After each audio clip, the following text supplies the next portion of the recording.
O ego que alimentamos desde as primeiras existências e que vem a se tornar nosso defeito característico tem a ver com o oposto do raio ao qual pertencemos?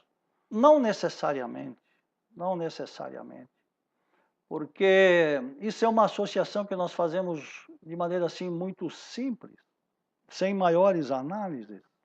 Muita gente que acredita ser do raio da força só porque é irada, depois, quando tiver melhores condições de se perceber e saber quem é de fato, vai perceber que é filho de um raio, ou é membro de um raio, ou uma chispa brotada de um outro raio que não tem nada a ver com a ira.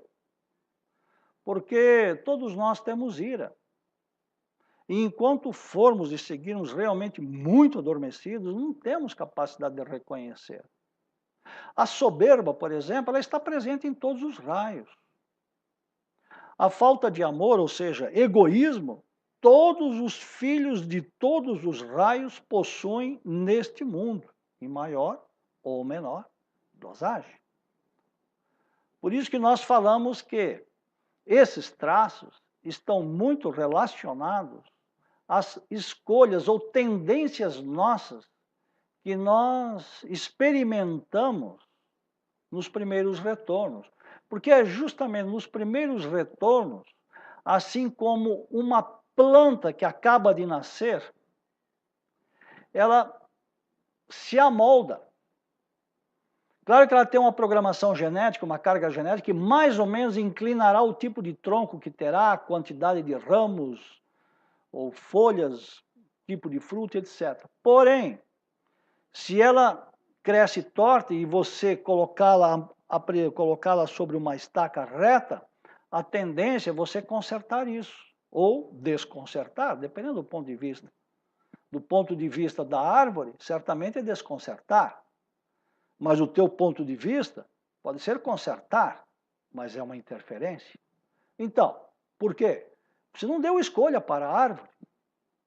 E nos primeiros retornos humanos, como nós não temos discernimento, não temos capacidade de fazer boas escolhas, como já disse. Então, nós vamos escolhendo como que tateando, ou por gostar, ou por ser atraído. E às vezes é nessa minúscula escolha que fizemos em algum dia que nós decidimos exatamente a nossa trajetória para os retornos futuros. Ou devido a uma escolha ou um ato que praticamos, é por ali que nós nos amarramos por mais 5, 10 ou 15 retornos para frente. Enfim, é nessas pequenas coisas que a gente se prende e amarra o nosso futuro. E aqui, quando falo em futuro, não é o futuro de alguns anos. Eu estou falando o futuro de muitas vidas. Isso, claro, devemos tomar como um geral, um cenário genérico. Porque, claro que há atos que são fundamentais em alguma existência. Uma escolha, por exemplo, bem fundamentada, bem acertada, ela se estende ao longo dos retornos de uma forma positiva. Se fizermos boas obras em algum retorno passado, essas boas obras vão se refletir no futuro e faremos novas boas obras. Mas, por outro lado, se cometemos um assassinato ou tiramos a vida de alguém, isso aí marca profundamente nossa aura e, consequentemente, se projetará no futuro. Então, nós devemos focar a base, ou seja, a origem. Tentar voltar, um bom exercício para isso é fazer a retrospecção da atual vida. Prestar a atenção naquilo que é mais forte e intenso em você. Porque certamente isso é um resumo dos seus últimos retornos. E esse resumo, por sua vez, está atrelado a coisas bem mais profundas.